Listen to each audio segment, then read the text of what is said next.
Hello. Thank you for joining today. My name is Regina Celestin Williams, and I'm the Executive Director here at SV at Home. And I'm so very excited for what we have to share with you all today. We are going to host you all for a conversation about the progress we're seeing in Santa Clara County cities and towns on meeting their residents' housing needs. Um, get comfortable. We have a lot to share with you all, and we're looking forward to the conversation. Policy in Action at Home is a monthly informal discussion convening housers to engage on hot housing topics. And every month, we select a topic or a current event, and sometimes we bring in an expert. In this case, we're bringing in four from SV at Home to give a brief presentation. And then we like to open it up for the discussion so that you all can ask questions, you can share your ideas, and together we can identify potential areas for shared action. Before we begin, and next slide, please. I would like to acknowledge the traditional, ancestral, unceded territory of the Muwekma Ohlone, Ramaytush Ohlone, Tamian Nation, and Amot Mutsun, on which we are learning, working, and organizing today. We are committed to honoring and making visible the Indigenous people and tribes that were intentionally displaced from their land, who remain here in Silicon Valley and are a part of this community. Okay, so now I'm going to hand it over to our moderator today, who is SV at Home's very own Director of Policy, Allison Singolani. Thank you so much, Regina. So before we get started, I just want to kind of ground us in a code of conduct. Please be kind and courteous to each other. We don't want to have any rude comments or personal attacks. We do encourage asking lots of questions and listening as we learn and engage with each other. And please remember to keep today's conversation, questions, and chat focused on our discussion topic. There is lots to talk about. So with that, let's get started. So kind of kicking us off, I'd like to talk a little bit about what the housing element is. So every 8 years, the Regional Housing Needs Allocation, or RHNA process, is used to assign each city and county in California their fair share of the region's new housing units. And that's both to make room for future growth and also to ease our housing crisis. This process requires all local jurisdictions to create an 8-year plan known as a housing element to meet the housing needs of all of their residents at all income levels. The current RHNA cycle is the state's 6th, and it covers the period from 2023 through 2031. So we're 2 years in now. All the jurisdictions in Santa Clara County had their housing elements certified by the state in 2023 and 2024, although they did all miss the deadline of January 31st. But now the hard work is underway as local jurisdictions are implementing the programs in this 8-year work plan. So what housing elements can do is lay the foundation and create the conditions for thousands of new homes to be built. How feasible and successful these plans are really depends on the involvement of housing advocates like you. Next slide.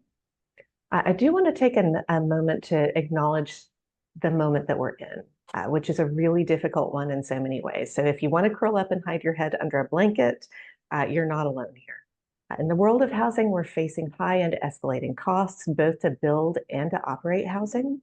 Not enough funding identified yet for all the affordable homes we need, construction workforce shortages, and rising income inequality that creates a lot of pressure on people who don't make enough money to compete in our high-cost market.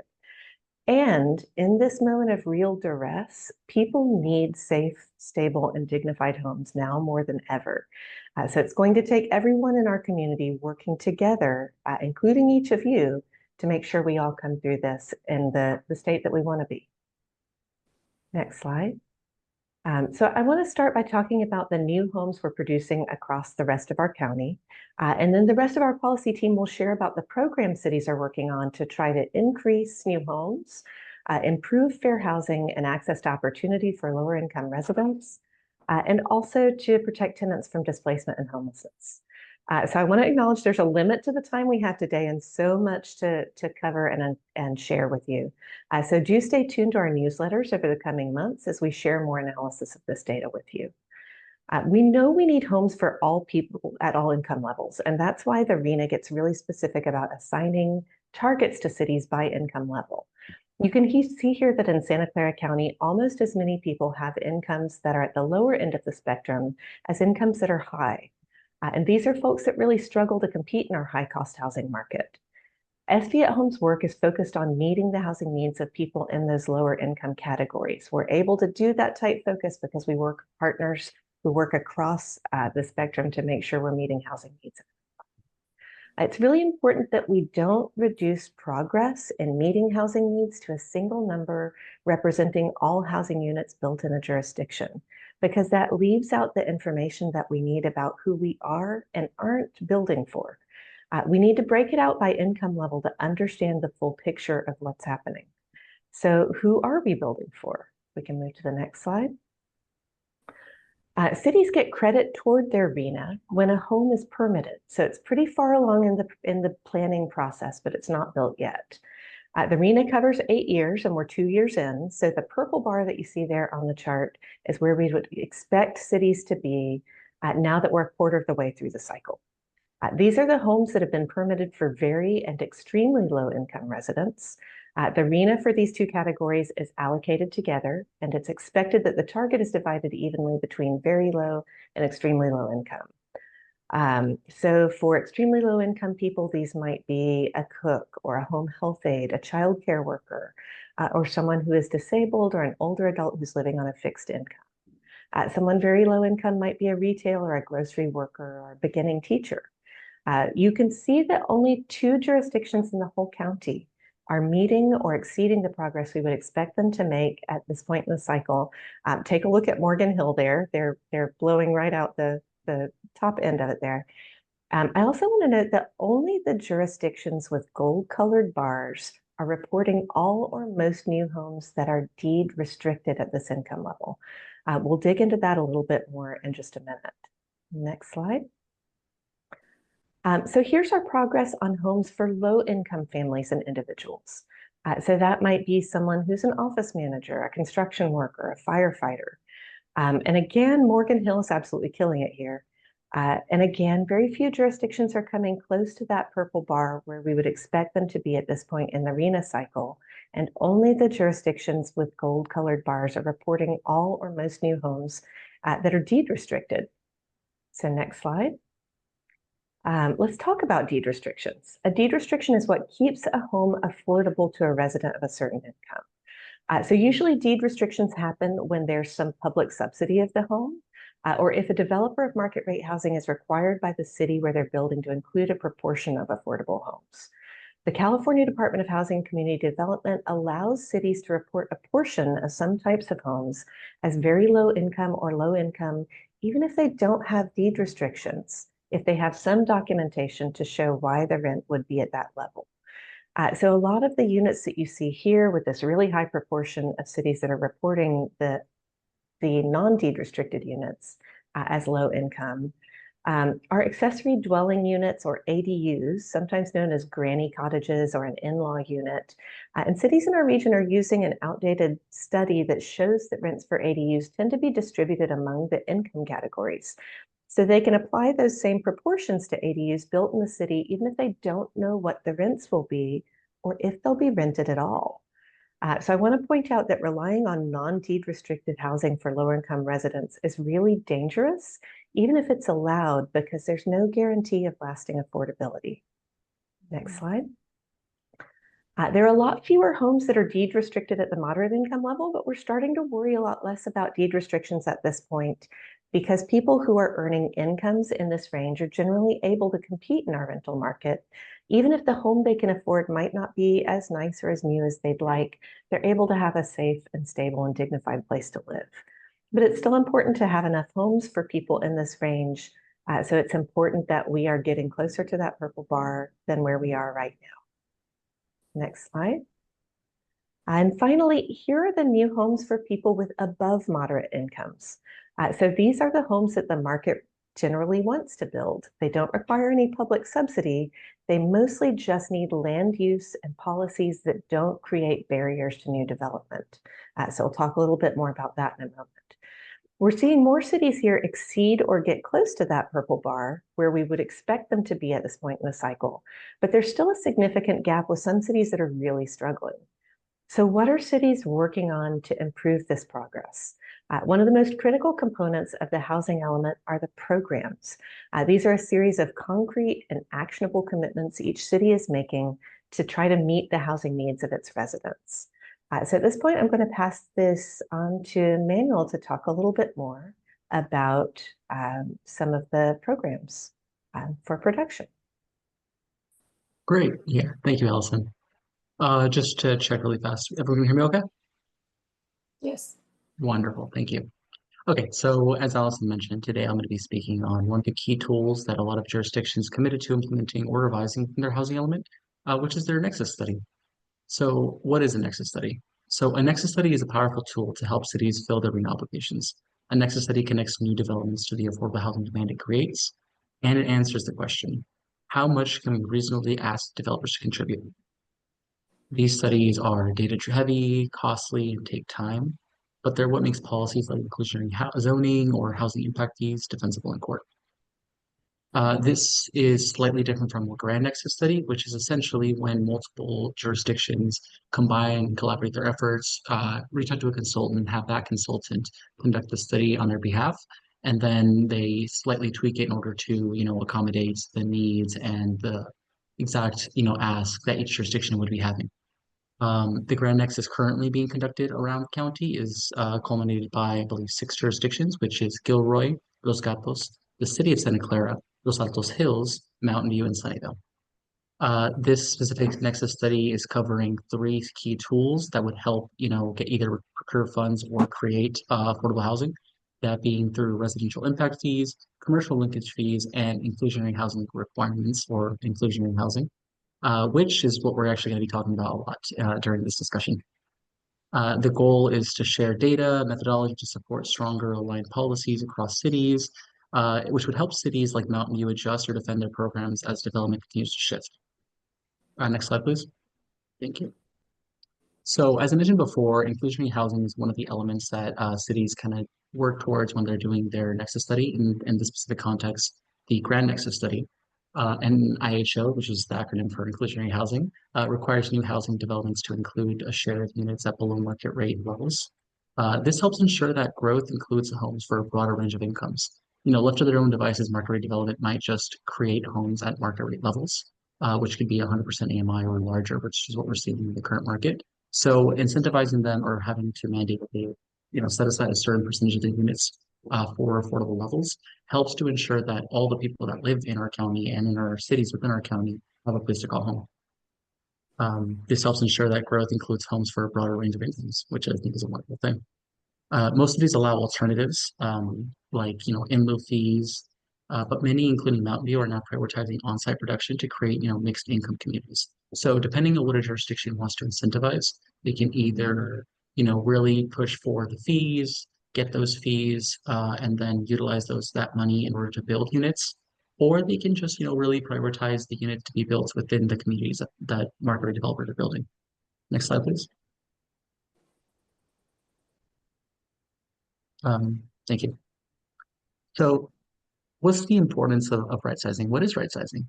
So the reason why inclusionary housing policies have to hit the kind of like just right zone, that being high in impact, but not so high that they stop projects from moving forward, is because if you make your fees too high, that being the percentage or depth of affordability is too high, you make projects financially feasible. Development will not be able to move forward because it's just too expensive and too costly to meet the demands of the city. Alternatively, if you set these fees too low by requiring, levels of, affordability at, you know, not that high, not that deep of affordable levels, or not that high of a percentage of affordable, you leave, affordable housing needs unmet, and you could be capturing more public benefit and you're not. So next studies can help these cities kind of test where the balance is, especially in a changing market like ours here in the Bay Area, where things are constantly shifting. As Allison noted, construction and development costs have gone up, and we're kind of in a state of instability. With that said, while on-site units are preferred for a lot of cities, like I mentioned earlier, cities have to offer a host of alternatives in order to allow developers to not have to build units on site. These can take the form of in lieu fees, land dedications, or strategic partnerships with affordable housing developers.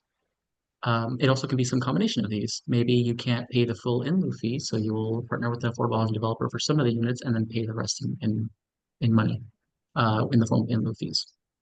State law requires cities offer at least one form of an alternative compliance in lieu of building the BMR units on site. And typically that tends to be through the form of fees that then can be allocated, pooled together, and then given to an affordable housing developer in order for them to build the units instead. Next slide. So one great example, I think, of the IHO kind of in action is Morgan Hill. As Allison noted, they are doing a wonderful job of meeting their RENA obligation, which we love to see. And it's just a wonderful example of seeing the policy put to work. In just the last 2 years, 13 projects moved forward under the IHO, resulting in 126 BMR units already approved. What's especially notable is how the city has used in lieu fees to expand affordable housing beyond just inclusionary units. That meaning that instead of just building units on site, they are really leveraging those fees in order to build units that they otherwise financially would not be able to give enough subsidy to incentivize the production of. For instance, the funds helped finance Royal Village, a 73-unit development for low-income residents, farmers, and formerly homeless families. Another project I'd like to highlight is the Magnolias. It's currently in the pipeline, and it should be bringing 66 new homes targeted for veterans. Again, this shows how modest programs can leverage, policy into high-impact results, especially when paired with funding tools and a focus on community needs. When you really identify what you would like to be built and you use these fees in order to build them, you can easily get these projects across. Next slide, please. Thank you. Another example of this is Mountain View. So Mountain View actually has a history of having an IHO program before it was even called an IHO program. Theirs was called the BMR, and it was first adopted in 1999. But it underwent a major update in 2019 that really changed the program to what it is now. The update increased the requirements to 15% BMR units on site for most projects and 25% for townhomes, with a focus on building the affordable units again on site. So what this kind of shows is that your inclusionary housing ordinance doesn't have to be a blanketed policy that you just implement across the board, but rather it can be targeted. They strategically wanted to make sure that more units were being developed, apartment units, and if it was, people were going to be moving forward with townhomes, which typically, take up more land and house less people, that a larger percentage of those units were going to be affordable. Since then, Mountain View has, enabled roughly, I believe, 1,900 affordable homes, of which 1,700 are dedicated to 100% affordable housing projects, basically meaning, a singular project that every single unit within it is 100% affordable, along with the addition of 200 inclusionary BMR units throughout the city. The current pre-development pipeline includes 344 on-site BMR units, of which 298 are rental and 46 ownership. Again, it can be very difficult to create affordable ownership models. So the fact that they've been able to do this and by highlighting the need for BMR units to be included on site is wonderful to see. Which is already, again, say the 46 ownership units, already more than what the city produced in the entire 2 decades prior to the update. So going to show that, if your policy isn't working, going back retroactively and updated can be a wonderful way to, just make the policy fit the needs and the requirements that your city requires. On the financial side, Mountain View has deployed over $87 million by allocating its BMR fees and then using those to leverage state and federal funding. So again, being strategic about these fees and funds when you allocate them to specific projects, because the city was aware that if I allocate these fees, developers can then go and ask for money from the state and federal government, and ultimately that's going to be bringing in more revenue in the form of a community asset into my community. So yeah, thank you, Mountain View. Next slide. Great. So kind of going back to what we were talking about before, I noted in the beginning that the Grant Nexus study was also going to be identifying 2 other aspects, those being the commercial linkage fee and the residential impact fee. And I don't really think I went into what they are. So just to kind of preface very quickly, a commercial linkage fee it charges new commercial developments like office and retail for the increased demand they create for lower wage workers who will need affordable housing nearby. So what this means is if, for instance, a McDonald's comes into your community, they're going to be paying approximately, let's say, $20 an hour. That's going to qualify you for the low income category of living in your community. So in order to offset the fact that this is going to create, a demand for lower income housing, cities charge them what's called a commercial linkage fee or CLF in order to use that funding for then procuring it and then, allocating it for the development of new affordable housing. The residential impact fee is kind of the same kind of model, except this is targeted for smaller residential projects that really wouldn't be subject to the inclusionary housing rules. So in order to make sure that these kind of projects also contribute to meeting the affordable housing needs of the community, they'll charge them like a more of a one-time residential impact fee. Both of these tools are, wonderful tools that cities can leverage to ensure that they have sufficient funding to address the housing needs of residents at all income levels. And I think both these tools are actually being explored at the moment in various jurisdictions in various capacities, either for the first time or for maybe revisions in order to update them with the current times that we're facing in terms of resource scarcity. As for the timeline, the Grand Nexus study began with outreach and data collections in January, and draft reports will be released in July and August. So it's well in its process, and we're actively looking at it to see, what the inflection points are, where we can plug in, and ultimately where we can, reach out to all of you lovely folks to make sure that, these policies and these programs are being implemented within all the cities in our jurisdictions at an appropriate level that will neither, again, right sizing, neither be too high to stop development from moving forward, but not too low where we're going to be missing out on some public benefit. Cities will vet the results in September, and by October, we expect to see final recommendations that cities like Mountain View can use to strengthen or refine their local housing policies. And with that, my section is done, and I will be passing it over to Reba. Thank you, Mani. So today I'll be sharing the outcomes we are seeing from affirmatively furthering fair housing requirements in our housing element, in the sixth cycle housing element. Before we get into the program outcomes, I want to briefly refresh what does AFFH means. Affirmatively furthering fair housing acknowledges that housing justice requires more than preventing discrimination. It demands meaningful actions to reverse decades of segregation policies. The federal fair housing law has long recognized this, but implementation of the AFFH rule has been slow and inconsistent at the national level. Thankfully, in California, through our collective effort of advocacy, in 2018, the Assembly Bill 686 codified AFFH into state law, creating an independent mandate that all public agencies must take proactive steps to address the systemic housing inequities in our communities, regardless of what happens at the federal level. So this is good news. And all housing and community development decisions in California must affirmatively further fair housing. And the sixth cycle housing element must ensure that the sites they identify, the policies and the programs and the fundings cities implement furthers affirmatively fair housing. And this is the first time cities were legally required to demonstrate this in their plan and promote inclusion and address segregation. Now we are 2 years into the cycle, and our analysis tracks the impacts we are seeing through these programs. Next slide, please. So AFFH goes beyond fair housing compliance, which prohibits discrimination. It's about transformative impact to reverse segregation and housing injustice. It requires cities mainly to expand access to high opportunity areas and invest in and uplift disinvested communities or neighborhoods in our cities. The framework also looks holistically and goes beyond housing to dismantle barriers to opportunity, including education, jobs, transportation, and environmental quality of the neighborhoods. So in our analysis to evaluate which programs are meaningful, we use these four criteria. One is the program specific? Does it target a defined geography or a population? Is it actionable? Does it change land use, policy, or program delivery?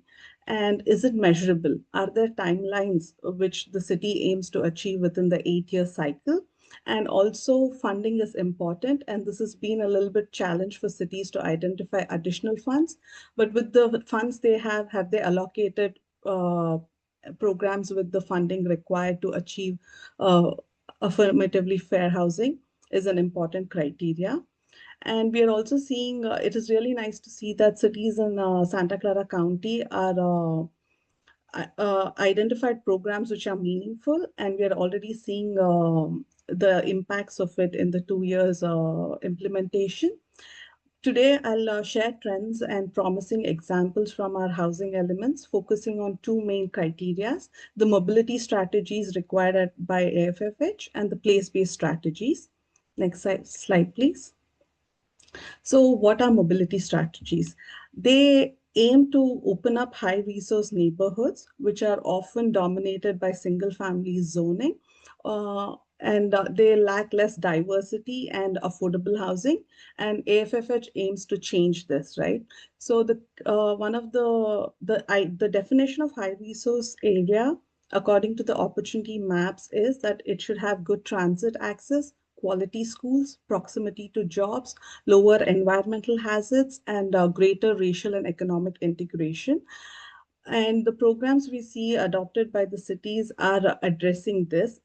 One of the main things they're doing is upzoning or rezoning exclusionary areas, which were dominated by single family homes, and also ensuring they have programs which enables different types of housing, which addresses the needs of priority population or special needs population, like people with disability, aging population. And one of the examples which stands out is again Mountain View, which has, like Manny was telling, they're also actively partnering with affordable housing developers in allocating the city funds and leveraging state and additional federal resources to deliver homes in high resource zones. Because if you just rezone these areas and say like you can build more housing here, it doesn't translate into an outcome. So it requires a little bit more effort from the cities to take this forward. And also mobility strategies take time to come into fruition, because rezoning and upzoning is the first step. And thankfully, we have 8 years to see this change progress. Next slide, please. I would want to talk about the Gilroy's case study on addressing or facilitating missing middle, because this is one of the programs which addresses home ownership or affordable housing options for the missing middle. And Gilroy's program especially stands out because it is specific, it's actionable, and it's measurable. Gilroy has adopted their zoning ordinance in June 2024, which allows triplexes and fourplexes by right. And it's very targeted, that it's identified 449 qualifying lots. And it also ensures that the applications are ministerially approved with objective standards. This also tackles the cost in producing these homes. These ordinance does not increase housing supply. It's a mobility strategy. It goes beyond housing supply. It focuses explicitly on high resource neighborhoods by targeting 50% to be in higher income areas. And the city has also set a clear benchmark to achieve 100 new missing middle units by the end of the sixth cycle. But it has been reported that there are no active applications so far.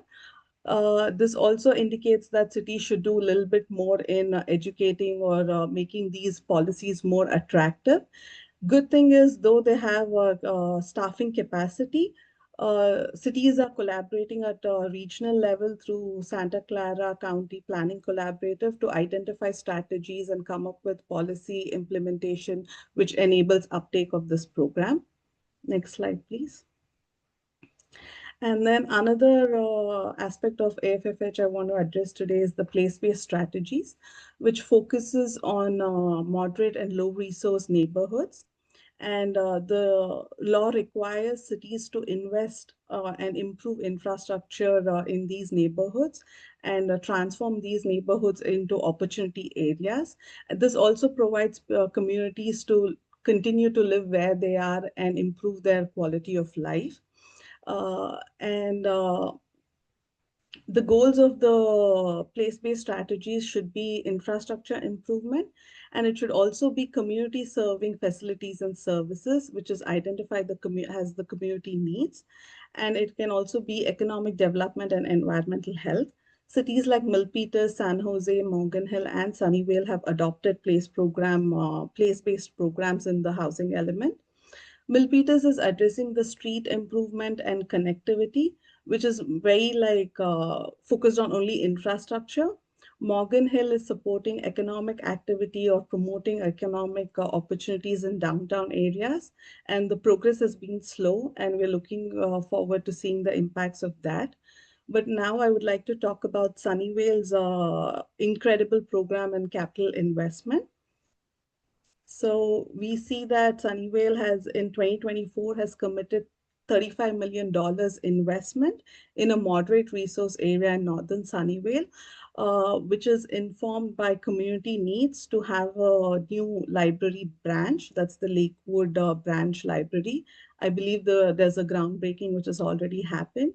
They're also looking at park improvements through this funding commitment and improve the safe routes to school project and measure the impacts of these investment, and also looking at improving water line upgrades and mobility infrastructure in these neighborhoods.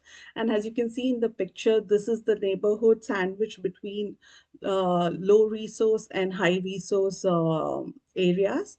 So this kind of investment really has a potential to increase these neighborhoods into high resource areas and help the communities which live there. And important to note that this is a council directed equity goal, and it has been happening over a long period of time, and it's come into fruition in 2024. And yeah, it's just equity focused, and it is this is like an ideal program of how AFFH would be if you're looking at place-based strategies. Next slide, please. And finally, I would want to stress on the importance of anti-displacement strategy as AFFH obligation as well, because when cities invest in communities and expand these housing opportunities, it is important to identify who is benefiting this program through these programs and investment, because true equity means stabilizing long-term residents alongside new development, and it's ensuring that growth leads to inclusion and not displacement. And some of the tools we have is about preservation funding for at-risk affordable housing and community-based community ownership models. It is very good to see that cities have programs, and we'll be talking about this in our newsletters. Now I'll pass it to Emily to talk about tenant protection programs. Thank you.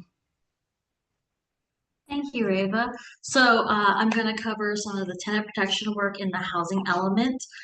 So as Reva mentioned before, tenant protections are key tools in preventing displacement and homelessness. Now, HCD sent guidance regarding how anti-displacement tools to affirmatively further fair housing. They sent that in 2021 as cities were developing their housing element. We do have a link to that in our website on our housing element toolkit. So moving forward, next slide, please. So one of the things that we were trying to ensure in this housing element, as Allison mentioned before, that it's an 8-year plan to meet the housing needs of all residents. So there was also an emphasis on those who are most affected by the housing crisis. And this provided a great opportunity for community organizing and outreach. So next slide, please. So let's start with this case study in San Jose. In San Jose, there was a consistent meeting in the development of the housing element between San Jose city staff and an anti-displacement convening group.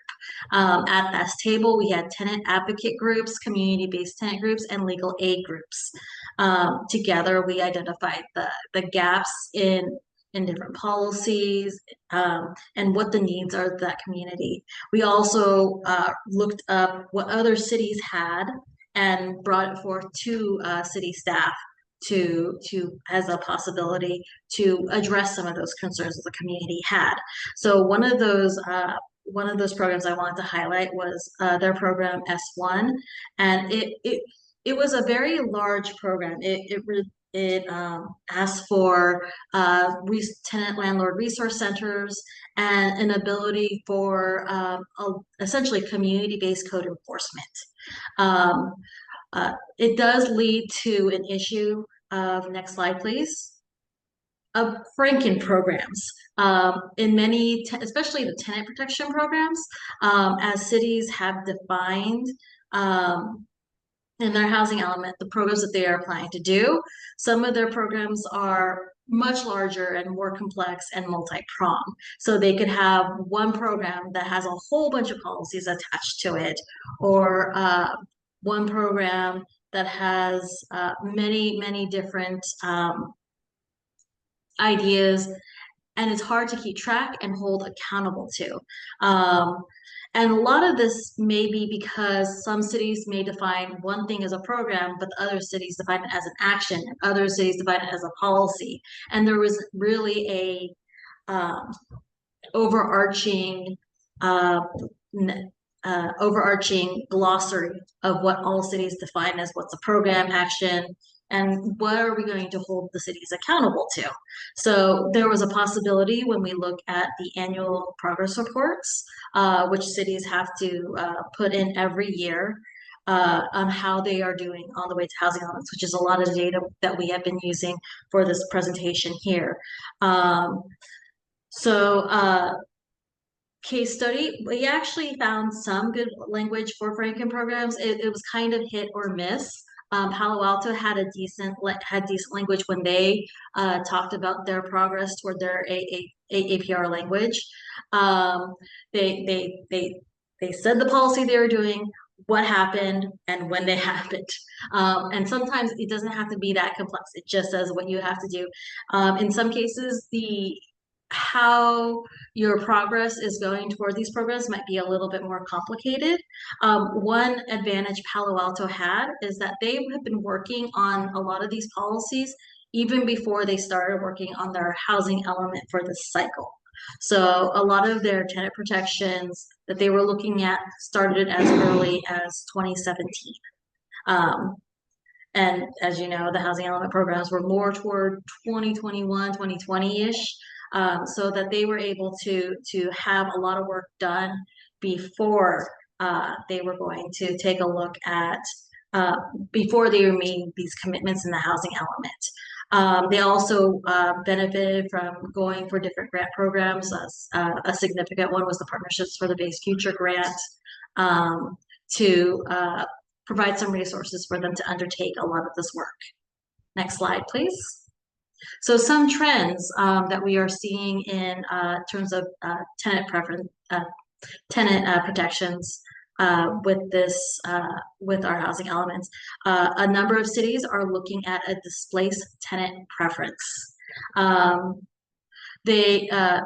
a displaced tenant preference is basically it gives displaced preference tenants a priority for new affordable housing. A lot of cities already have a live work preference. So if you live in the city or you work in the city, you have a little leg up in applying for affordable housing in those cities. So this is a new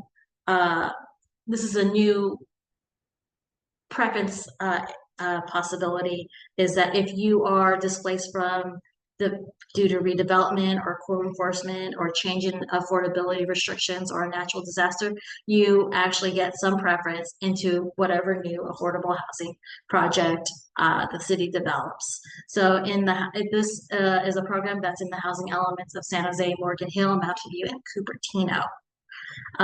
Next slide, please. The other policy that is appearing a lot in many cities' housing elements is the tenant relocation assistance ordinances.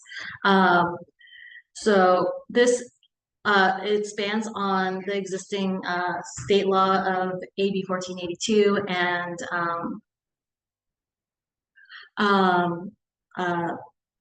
SB 330.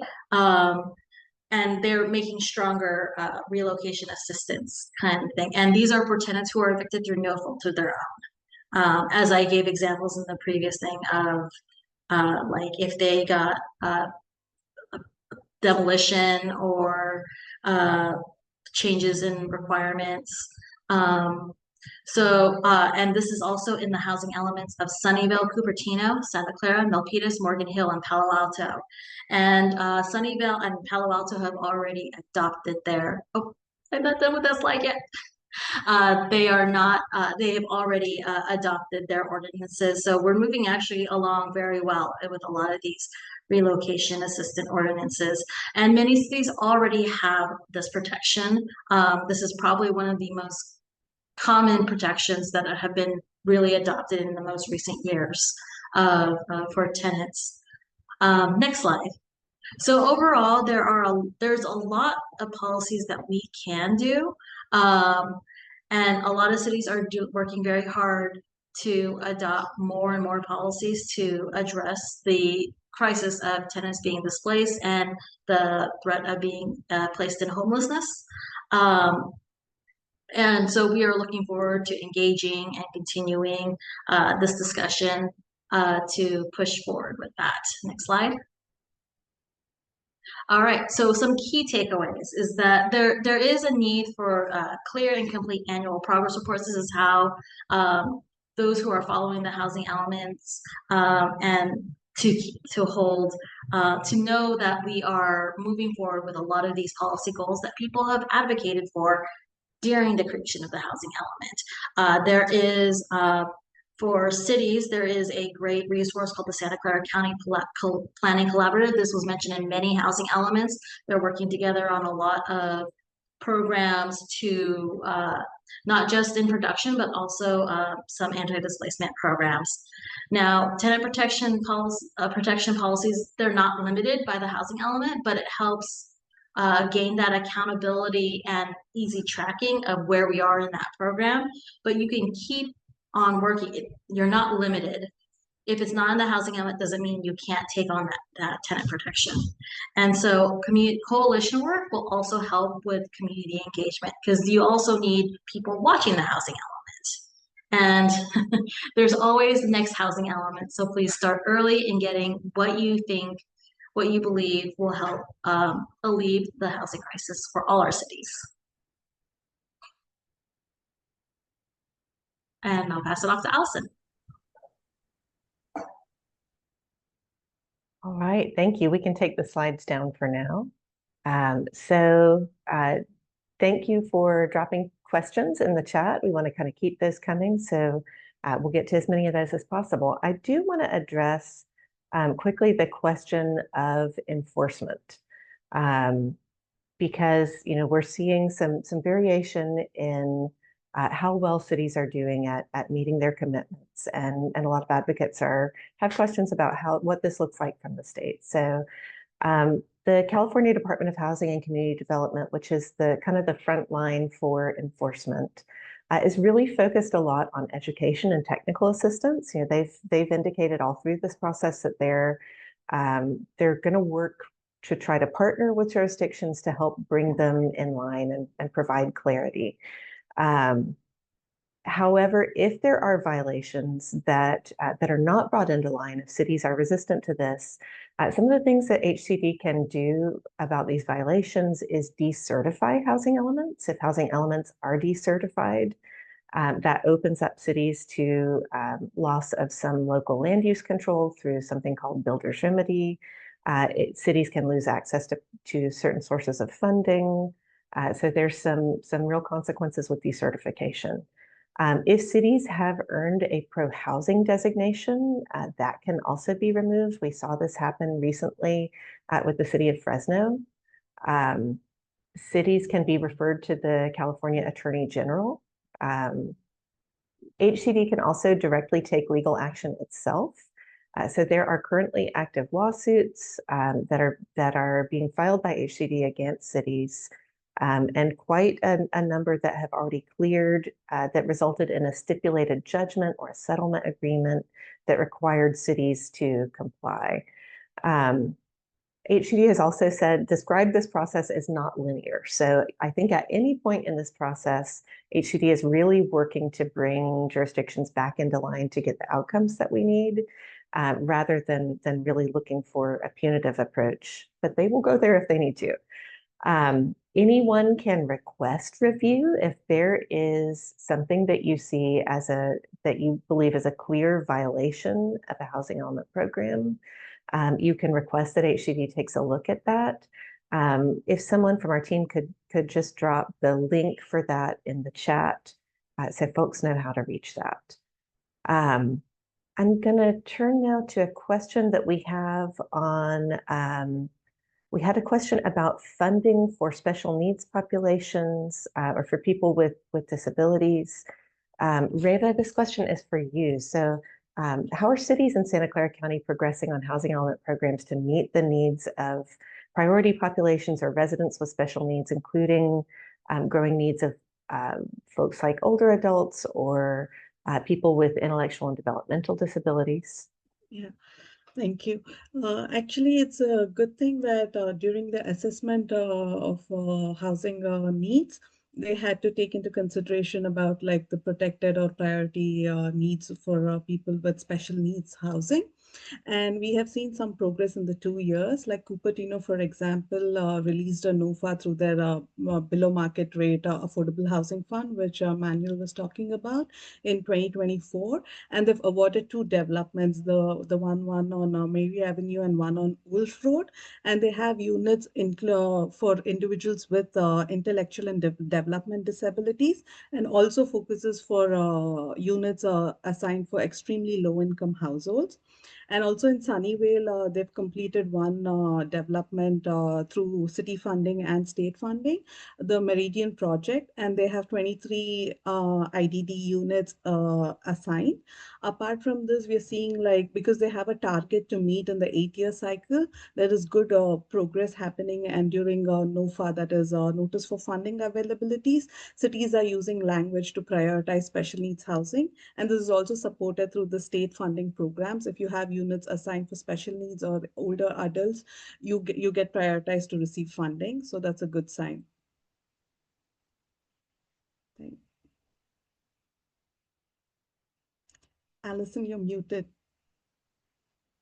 Thank you.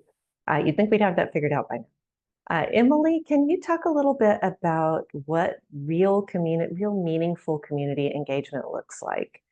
You touched a little bit on this in San Jose. Yeah, so San Jose, it's a large city, so community engagement might be a big undertaking in that area. But this is something that all cities can take a look at. It is having actual meetings with having people who represent those community interests at the table.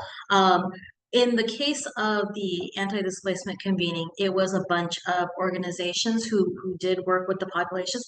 They also, in the development of this convening, they also created their own listening sessions to have people give their feedback of the general community, like public general community meetings, to give their feedback on what their housing needs are, and then along with the experience of these organizations and the input from the community, really condense it down to actual ask, if you would say, if you can make that. And then that's the kind of engagement that cities hopefully can enable in the future by having that open conversation between staff and a lot of these community groups as well. So as we look at and it requires investment not just by cities, but also by the community themselves to create those kinds of community organizing and building opportunities. It's a lot of legwork, it's a lot of meetings, and it's a lot of relationship building work that is required to make that engagement really, really matter and really impactful.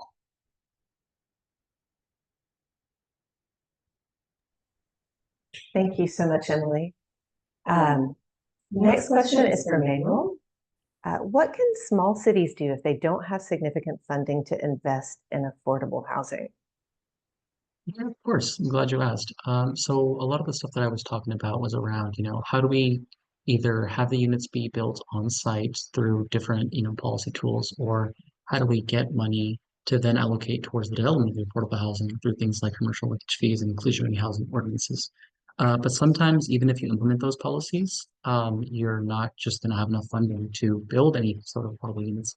In those contexts, or even in the context of maybe you don't have an IHO yet, but you want to figure out how to be more pro-housing, uh, zoning is very important. Being able to set the framework by which developers can come in and very easily plug into your developments helps tremendously. Doing things and setting the groundwork in terms of, your planning, in order to, really insulate housing production in the areas where you want to see it built, whether through, some sort of financial incentives or whether through setting up like an affordable housing overlay, can really help tremendously. Other thing is just, making sure you have clear, simple, streamlined policies in place. If you want production to be going through the pipeline faster, which, time is risk and risk is money. If you can lower those kind of costs associated with those things, development is more likely to actually move forward successfully through your pipeline.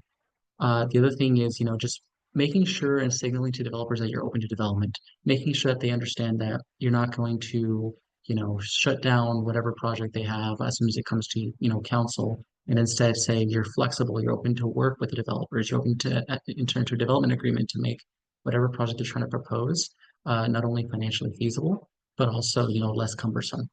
Signaling to the market that you're open and ready to develop is actually substantially, it's more powerful than you might think.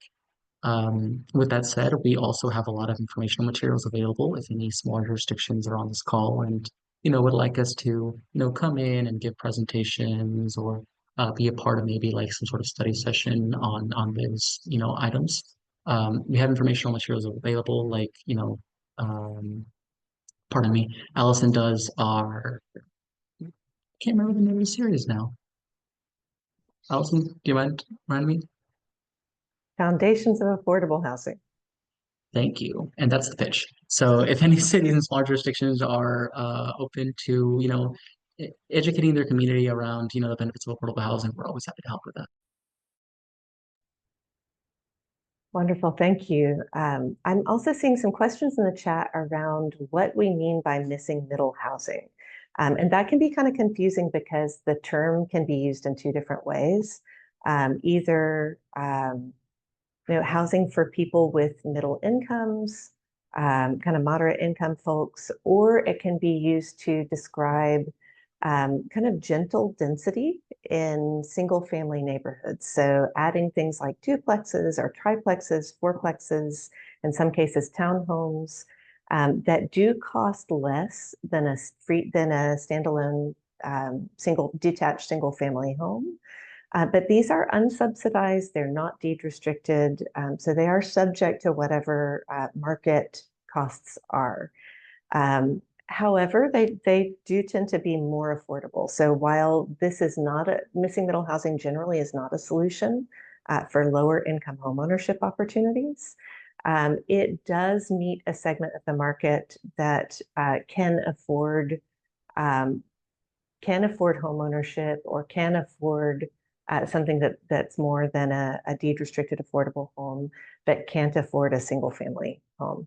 I'll also note that missing middle housing is important, not just in terms of cost, but also in terms of a variety of housing types to meet a variety of housing needs. Not everyone who can afford a yard wants a yard and the upkeep that comes along with that. So just adding variety allows for things like seniors to age in place, empty nesters to have a more manageable home and to pass along a larger home to a family that is growing and could use that additional space.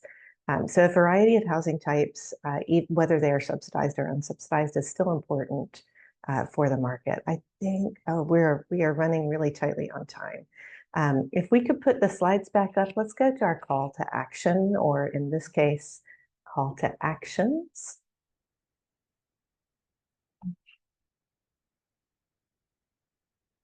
All right. Thank you so much. So we have some actions related to the things that you've heard today. One of those is to engage with staff and elected officials on inclusionary housing. Manuel shared that the Grand Nexus study is expected to come out in October, and we'll see cities begin to craft their inclusionary housing ordinances around that. We want to make sure that we're engaging with cities to make sure that we're thinking long-term, not about the moment that we're in, but about what the inclusionary housing ordinance can produce in the long term, in the future, and that it's right-sized, not to form an impediment to the production of market rate housing, but also to capture that additional public benefit that an inclusionary housing ordinance can yield. We also want to look at tenant protections that are really rooted in community needs. So we want to understand what are priorities to folks in the community that are most at risk of displacement, and what solutions are possible. It's really important for that meaningful engagement to happen between city staff and advocates. I know we have a lot of city staff on this call, so that is a call to action to both advocates and to city staff to stay engaged. We also want to make sure that as we are looking at all of these programs being implemented throughout the process, that we're looking through an affirmatively furthering fair housing lens, both in impacts and in the actions that are being taken.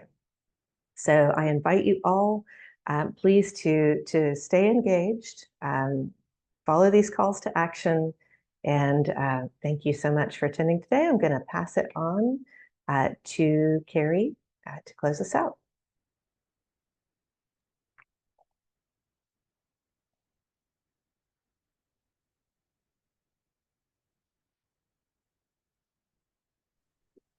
So here at SV at Home, we believe everyone deserves a safe, stable home. And if you do too, we invite you to join us as a member. And when you join SV at Home together, we can build and sustain a movement for affordable housing, because we are stronger together than we can ever be in isolation. And because you are so important to us, we want membership to be open and accessible to everyone. So there's not a minimum cost to join. Feel free to pay whatever you can. Your membership will help support our work, including programs like the Policy in Action Today, and you can find the link to join these in the chat. Together, we can work forward towards solving the Bay Area's housing crisis. We do invite you to stay connected with us, and thank you everyone for being a part of this conversation. We hope you will join us next month for our next Policy in Action, which will be Friday, July 25th from 12 to 1 p.m. We will be talking about what are the housing needs of undocumented residents, so very current. We will be talking with local experts about the housing needs of Santa Clara County's undocumented residents, and we will also drop the link in the chat. And we also had a quick 3-question poll to get your feedback on the event today. We would appreciate you all taking a minute to complete that, just to let us know how we're doing. Thank you.